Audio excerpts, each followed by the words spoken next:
정부가 두 번째 부동산 대책을 내놨습니다. 서울 전역과 과천, 세종시를 투기 과열지구로 지정합니다.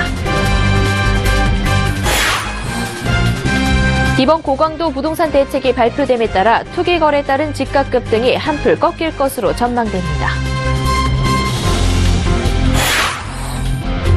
연소득 3억 원이 넘는 고소득자와 대기업에 세금을 더 많이 물리는 세법 개정안이 발표됐습니다.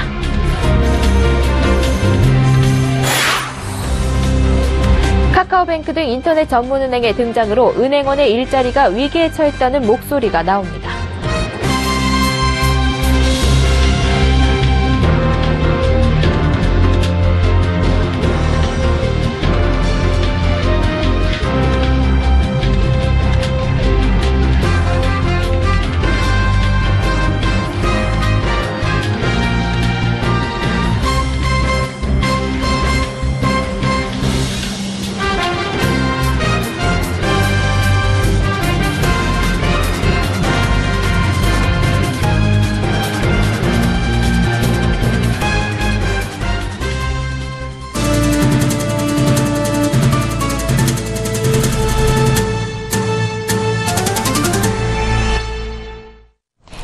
시청자 여러분 안녕하십니까? 센 경제 현장 양한나입니다.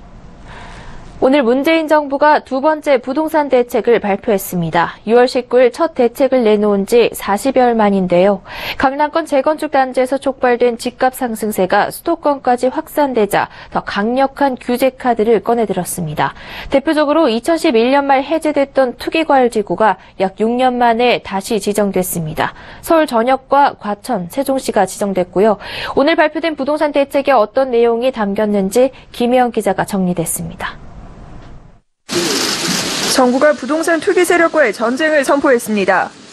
오늘 국토교통부와 기획재정부, 금융위원회 등 관계부처는 합동으로 부동산 대책을 내놨습니다. 김현미 국토부 장관은 정부 서울청사에서 열린 브리핑에서 재건축 단지와 다주택자를 옥죄는 강력한 의지를 내비쳤습니다. 절반에 육박하는 거래가 유주택자에 의해 이루어지고 있습니다. 정부는 더 이상 주택시장을 경기 부양의 수단으로 이용하지 않겠다는 확고한 원칙을 세웠습니다. 우선 투기과열지구와 투기지역이 각각 지정됐습니다. 투기과열지구는 서울 전역, 과천시, 세종시가 지정됐고 투기지역은 집값 상승의 진원지인 서울 강남 4구와 7개 구 세종시가 지정됐습니다. 투기과열지구에선 재건축 조합원 지위 양도가 금지됩니다. 사실상 재건축 단지의 매매 거래가 금지되는 겁니다. 분양권 전매는 최대 5년간 금지되고 청약 1순위 자격을 얻으려면 5년간 당첨 사실이 없어야 합니다. 또 전용 면적 85제곱미터 이하 아파트 분양분 가운데 절반은 청약 1순위자 중 35세 이상이면서 무주택 5년 이상 세대주에게 공급해야 합니다. LTV와 DTI는 40%로 낮아져 대출받아 집을 사는 건 더욱 어려워집니다. 투기지역은 양도소득세를 기준시가 대신 실거래가액으로 부과하고 탄력세율까지 적용해 세금을 무겁게 매기게 됩니다. 다주택자의 양도소득세도 강화됐습니다. 2주택자가 조정대상 지역 내 주택을 양도하면 기본세율에 더해 10%포인트의 세율이 추가됩니다. 서울경제TV 김혜영입니다. 앞서 전해드린 대로 재건축 단지와 다주택자를 옥죄는 고강도 부동산 대책이 발표됐습니다. 이번 대책으로 부동산 시장에 어떤 영향을 미칠지에 관심이 모이고 있습니다. 더 나아가 급등한 집값이 안정을 되찾을까에도 촉각이 쏠리고 있습니다. 보도에 정창신 기자입니다. 서울, 과천 등이 내일부터 투기 과열지구로 지정되면서 재건축 단지가 많은 이들 지역의 거래가 많이 줄어들 전망입니다. 이 지역 재건축 조합원 지위 양도가 금지되는 만큼 투기적 자금이 몰려들어 집값을 올려놓는 것도 막을 것으로 관측됩니다. 정부는 다음 달 중 도시 및 주거환경정비법 시행령을 개정할 예정이라 다음 달이 지나야 재건축 조합에 적용될 것으로 관측됩니다. 또 정부는 재건축 단지뿐만 아니라 재개발 도시환경정비 사업의 조합원 분양권 전매도 금지했습니다. 투기 수요가 재개발 등 도시정비 사업에 전방위적으로 유입되고 있다고 보고 이를 차단하려는 것으로 보입니다. 정부는 투기 수요를 억제하는 동시에 다주택자엔 세금을 더 부과하기로 했습니다. 다주택자의 추가적인 주택 구매가 많이 늘고 있기 때문입니다. 앞으로 3주택 이상자는 양도 차익에 따라 26에서 60%까지 양도세가 늘어납니다. 기본 세율보다 최대 20%포인트 늘어나는 겁니다. 정부는 연말쯤 소득세법과 시행령 개정을 하고 내년 4월 1일 이후 양도하는 주택부터 적용할 방침입니다. 법 개정 즉시 시행하기보단 유예 기간을 더 시장 충격을 완화하려는 의도로 분석됩니다. 양도소득세 중과 방침에 다주택자는 법 시행 전에 서둘러 집을 내놓을 가능성이 클 것으로 예상됩니다. 특히 매매 가격 대비 전세 가격 비율인 전세가율이 큰 지역에서 투기 수단으로 이용되고 있는 갭 투자는 어려워질 것으로 관측됩니다. 부동산 전문가들은 이번 부동산 대책에 대해 세금, 대출, 재건축, 재개발 청약 등을 망라한 초강도 종합대책이라면서 전방위 대책 영향으로 과열 지역을 중심으로 시장 안정 효과가 클 것으로 내다봤습니다. 서울경제TV 정창신입니다. 문재인 정부의 첫 세법 개정안이 오늘 발표됐습니다. 연소득 3억 원이 넘는 고소득자와 대기업의 세금을 더 걷어 취약계층과 중소기업 지원에 활용하는 문재인 정부의 부자 증세 방안이 담겼습니다. 이보경 기자입니다. 문재인 정부의 첫 세법 개정안은 일자리 창출과 소득재 분배, 세입 기반 확충이라는 큰 틀 아래 마련됐습니다. 우선 고소득층에 대한 과세를 강화하기 위해 내년부터 소득세 명목 최고세율을 42%로 2%포인트 높이고 3억에서 5억 원 사이 과표 구간도 신설해 2%포인트 인상하기로 했습니다. 소득세 최고세율 42%는 1995년 이후 가장 높은 수준입니다. 이번 소득세율 인상으로 세부담이 늘어나는 인원은 9만 3천 명 정도로 추정됩니다. 법인세는 과세 대상 이익이 연간 2천억 원을 넘는 상위 대기업을 대상으로 3%포인트 올립니다. 지난해 기준 대기업 129곳이 법인세 인상 대상으로 이명박 정부 시절 내렸던 법인세 최고세율이 다시 25%로 환원되는 겁니다. 뿐만 아니라 대주주 주식 양도차익 과세 강화, 상속증여세, 신고세 공제 단계적 축소, 각종 대기업 세액공제 축소 등도 추진됩니다. 문재인 정부는 이 같은 과세 강화로 확보된 재원을 일자리를 창출하고 소득재 분배를 개선해 서민과 중산층의 부담을 덜어주는 데 활용한다는 방침입니다. 정부는 이번 세법 개정안이 원안 그대로 통과되면 고소득자와 대기업의 세부담은 연간 6조 2,700억 원가량 늘고 서민과 중산층, 중소기업은 8,200억 원 줄어 총 5조 5천억 원의 세수 증대 효과가 있을 것이라고 전망했습니다. 이번 세법 개정안은 22일까지 입법 예고한 뒤 이번 달 말 차관 국무회의 의결을 거쳐 다음 달 1일 정기국회에 넘겨질 전망입니다. 서울경제TV 이보경입니다. 출범한 지 일주일도 안 된 카카오뱅크가 기존 은행들의 커다란 고민거리를 안겨주고 있습니다. 시중은행보다 앞선 편리함과 금리 혜택, 낮은 수수료 등으로 무장한 인터넷은행 대응 방안 마련에 분주한 모습입니다. 최근 경영진은 이렇게 겉으로 드러난 부분 외에 보이지 않는 더 큰 고민에 빠졌다고 합니다. 정훈규 기자입니다. 지금도 고객들에게는 수익률과 신상품 등 다양한 비전을 제시하고 있는데 정작 우리 직원, 후배들에게는 제시할 비전이 없다. 한 시중은행장이 최근 매일 하고 있는 고민이라며 털어놓은 얘기입니다. 직원들과 대화를 해보면 희망과 비전에 차 있어야 할 젊은 직원들이 오히려 더 본인 일자리에 암울한 전망을 가지고 있다는 겁니다. 기술 발달로 스마트폰과 PC가 은행 창구 직원의 역할을 대신하면서 지난 몇 년간 은행들은 직원과 점포 수를 경쟁적으로 줄여왔습니다. 비용 절감 노력으로 저금리 속에서도 은행은 실적 고공행진을 이어가고 있지만 정작 일을 하는 은행원은 비전 없는 일자리에 고민을 하고 있는 셈입니다. 이제와 새삼스러울 수 있는 고민이 부각된 것은 지난주 출범한 카카오뱅크가 은행원들에게 현실적인 위기감을 안겨준 탓입니다. 창구 직원 하나 없는 카카오뱅크는 지난달 27일 오전 7시에 영업을 시작한 뒤 100여 시간 만에 계좌 수 100만 좌를 돌파했습니다. 냉정하게 말해 입출금 등 단순 업무만 하는 텔러 직구는 당장 없어도 문제가 없다는 걸 보여준 겁니다. 시중은행들은 부랴부랴 IT 인재를 영입하고 인터넷 은행 수준의 수수료와 금리 혜택을 제시하는 등 맞대응에 나서고 있습니다. 그러나 압도적인 자본력을 갖춘 시중은행이 이제 막 탄생한 인터넷 은행과 같은 영역에서 투자를 늘려 경쟁하는 것은 어찌 보면 어려운 일도 아닙니다. 인터넷 은행 출범으로 뒤흔들린 은행원의 정체성을 어떻게 새로 정립해 후배들의 무너진 자존감을 되살릴지가 업계 선배인 경영진의 만만치 않은 숙제가 됐습니다. 서울경제TV 정은규입니다. 우리나라의 인구 고령화가 나날이 심해지고 있는데요. 이에 가계저축률이 10년 뒤엔 마이너스로 추락할 것이란 전망이 나옵니다. 또 제조업이 크게 감소하는 대신 서비스업이 활기를 띨 것으로 보입니다. 앵커 리포트입니다. 통계청에 따르면 우리나라 전체 인구 중 65세 이상 인구 비중은 2000년 7%를 넘겨 고령화 사회에 들어섰고 현재 13.8%를 기록해 고령 사회 진입을 눈앞에 두고 있습니다. 이처럼 노인 인구가 빠르게 증가하면서 우리나라의 가계저축률이 10년 후에는 마이너스까지 추락할 것이란 분석이 나왔습니다. 한국은행에 따르면 고령화 수준이 2015년 12.8%에서 2030년 24.5%로 상승하면 가계저축률은 8.9%에서 마이너스 3.6%로 떨어질 것으로 전망됩니다. 마이너스에 진입하는 시점은 2027년께로 추정됩니다. 가계저축률은 가계가 저축하는 돈을 처분 가능 소득으로 나눈 값입니다. 일반적으로 플러스를 기록하지만 예금 인출, 자산의 매각 등으로 마이너스가 되는 경우도 발생합니다. 아울러 소득이 적은 고령층은 자산운용에서 보수적인 성향을 보일 가능성이 커 가계의 안전자산 선호가 커질 것으로 분석됐습니다.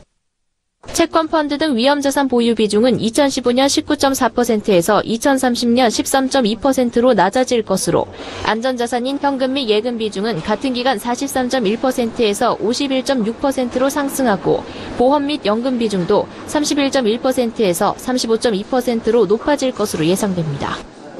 산업 구조 역시 크게 바뀔 것으로 전망됩니다. 우리 경제는 현재 제조업 의존도가 높지만 인구 고령화에 따라 제조업 비중이 줄고 서비스업의 비중이 커질 것이란 전망입니다.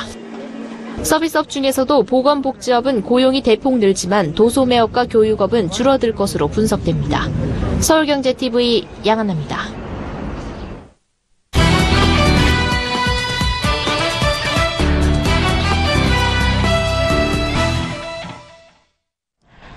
집은 있어도 자녀 교육과 생활비 등으로 지출이 이어져 노후 준비를 제대로 못한 분들 계실 텐데요. 이런 분들에게 딱 맞는 연금 상품으로 주택연금이 있습니다. 종신형을 선택하면 평생 연금을 받을 수 있고 배우자까지 연금 혜택을 누릴 수 있어 최근 가입자가 많이 늘었습니다. 오늘 투데이 포커스에선 이 주택연금이 어떤 상품인지 어떤 장점과 단점이 있는지 김성훈 기자와 알아보겠습니다. 안녕하세요. 네, 안녕하세요. 내 집 마련엔 성공을 했지만 이를 놓은 뒤 생활자금이 부족한 노인들을 위한 상품이 주택연금이라고 하는데요. 이게 어떤 상품인지 좀 구체적으로 설명해 주시죠. 네, 지난 2007년 도입된 이 주택연금은 시가 9억 원 이하의 주택을 담보로 맡겨놓고 매달 노후 생활자금을 받는 금융상품입니다. 주택연금 가입 당시에 평가된 집값 한도 내에서 연금 등의 방식으로 대출을 받고 사망 후에 담보주택을 팔아서 대출 원리금을 한꺼번에 상환하는 구조입니다. 만 65세인 사람이 시가 3억 원의 주택을 담보로 주택연금을 신청할 경우에 매달 76만 원 정도를 연금으로 받을 수 있습니다. 주택연금 대출은 은행이 해주고 한국주택금융공사가 대출에 따른 상환을 보증합니다. 연금은 지급 방식에 따라 평생 일정액을 받는 종신형, 일정 기간만 받는 확정기간형, 주택담보대출 상환을 위한 대출 상환형으로 나뉩니다. 지급 방식과 나이, 집값 등 조건에 따라 연금의 수령액이 달라집니다. 올 6월 말까지 주택연금에 가입한 사람의 평균 월 수령액은 98만 4천 원이고 평균 주택가격은 2억 8,600만 원으로 조사됐습니다. 출시 이후 10년간 전체 가입자 수는 4만 5,371명에 달하는데 특히 올 들어 지난 6월 말까지 주택연금에 가입한 사람은 5,942명으로 지난해 상반기보다 11.8% 늘어서 반기 기준 역대 최고치를 기록했습니다. 네, 어떤 장점이 있길래 가입자 수가 이렇게 늘어나고 있나요? 예, 지급 방식을 종신형으로 선택할 경우에 연금을 평생 받을 수 있다는 것이 이 주택연금의 가장 큰 장점이라고 볼 수 있는데요. 현재 주택연금 가입자의 99%가 종신형을 이용하고 있습니다. 종신형 주택연금에 가입하면 현재 살고 있는 집을 담보로 둔다 해도 집에서 나갈 필요가 없고 기간 내 원리금을 상환해야 한다는 부담도 없습니다. 부부가 동시에 노후 자금을 해결할 수 있다는 점도 인기 요인으로 꼽힙니다. 지난해부터 부부 중 한 명만 만 60세 이상이면 주택연금에 가입할 수 있게 됐습니다. 주택연금은 기본적으로 집값을 한도로 연금을 받는 형태지만 가입자가 오래 살아서 총 연금 수령액이 집값을 넘는다고 해도 주택금융공사가 나머지를 부담하기 때문에 상속인이 초과분을 지불할 필요가 없습니다. 반면 가입자가 일찍 사망해서 받은 연금 총액이 집값보다 적은 경우에는 남은 돈을 자녀에게 상속해줍니다. 네. 하지만 아무리 좋은 상품에도 단점이 있기 마련인데요. 이 주택연금에 가입할 때 주의해야 할 점이 있을까요? 예, 단점이 있습니다. 주택연금의 경우에 가입 시점에 딱 한 번만 집값을 산정하기 때문에 가입 후에 집값이 급등해도 이를 연금액에 반영해서 조정하는 일이 없다는 점에 유의해야 합니다. 집값이 비쌀수록 월 연금 수령액이 높아지기 때문인데요. 하지만 받은 연금과 보증금을 반환하면 언제든 중도 해지할 수 있어서 크게 걱정할 필요는 없습니다. 다만 일단 해지하고 나면 같은 주택으로는 재가입이 불가능하다는 점에는 주의해야 합니다. 네. 우리나라도 고령화가 빠르게 진행되고 있는 만큼 더 많은 분들이 이 주택연금의 혜택을 보면 좋겠다라는 생각이 드는데요. 주택연금의 확대 계획은 없나요? 네, 정부는 말씀하신 대로 고령화 대책으로서 이 주택연금의 확대를 계획하고 있습니다. 현재 9억 원인 주택가격 상한제를 없애고 주거용 오피스텔도 가입 대상에 포함하는 등의 법 개정안을 이미 국회에 제출한 상태입니다. 주택금융공사도 주택연금 예산 확대안을 금융위원회에 보고할 계획입니다. 가입자의 총 연금 수령액이 주택가격을 초과하는 경우 해당 초과분은 주택금융공사가 부담하고 있는데 고령화가 지금처럼 빠르게 진행되고 가입자가 늘어날 경우에 연금 수령액이 집값을 넘는 경우도 더 많아질 것으로 예상되기 때문입니다. 네, 주택연금에 대해 김성훈 기자와 알아봤습니다. 오늘 말씀 고맙습니다. 감사합니다.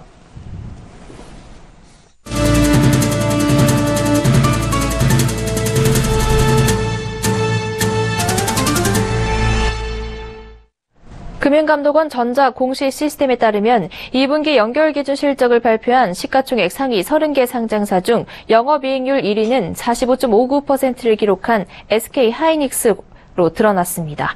KTNG가 33.27%, 네이버가 25.25%, 삼성전자가 23.06%로 뒤를 이었습니다.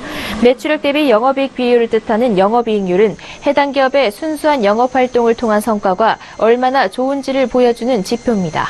SK하이닉스가 독보적인 영업이익률을 보인 것은 수요 증가로 반도체가 전 세계적인 호황을 누렸기 때문입니다.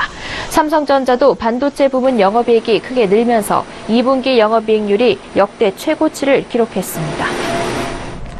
한국통신사업자연합회에 따르면 지난 7월 알뜰폰에서 이동통신 3사로 빠져나간 고객 수가 3사에서 유입되는 고객 수를 처음으로 앞질렀습니다.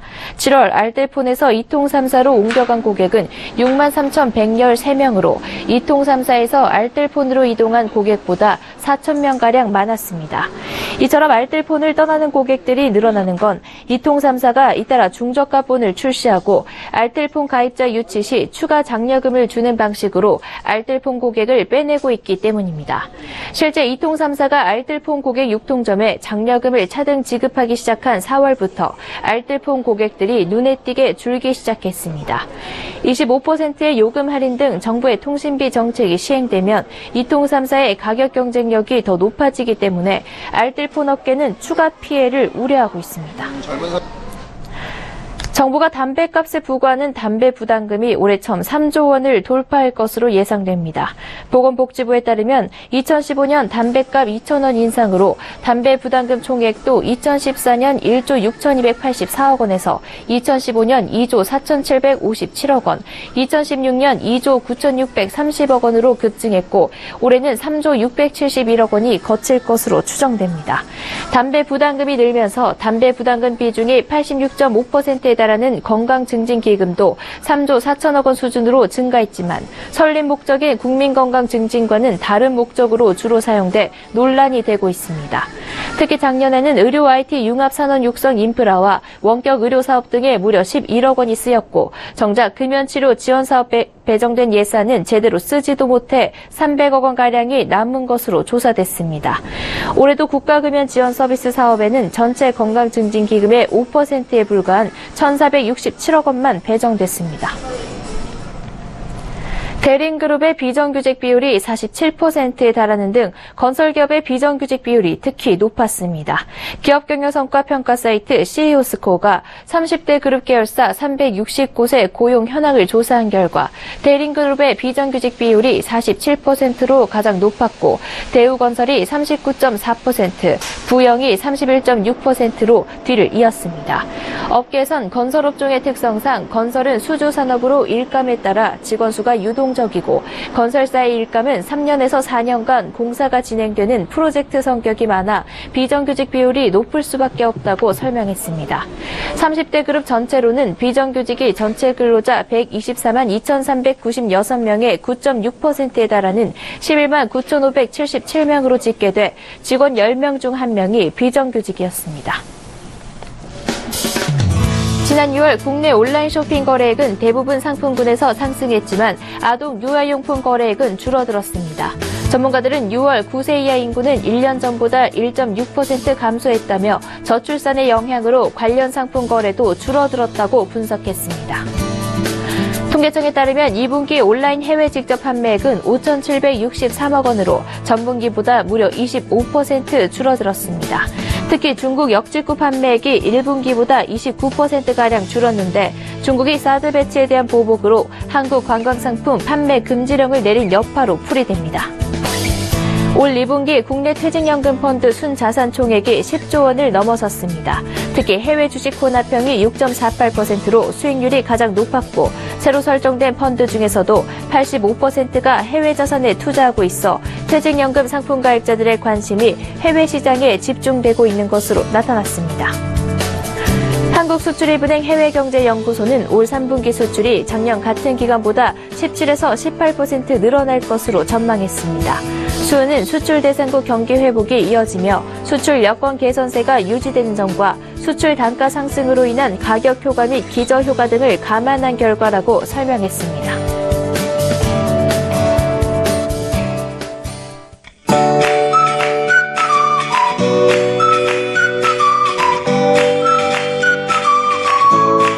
안녕하세요. K웨더 라이프스타일 예보 윤지향입니다.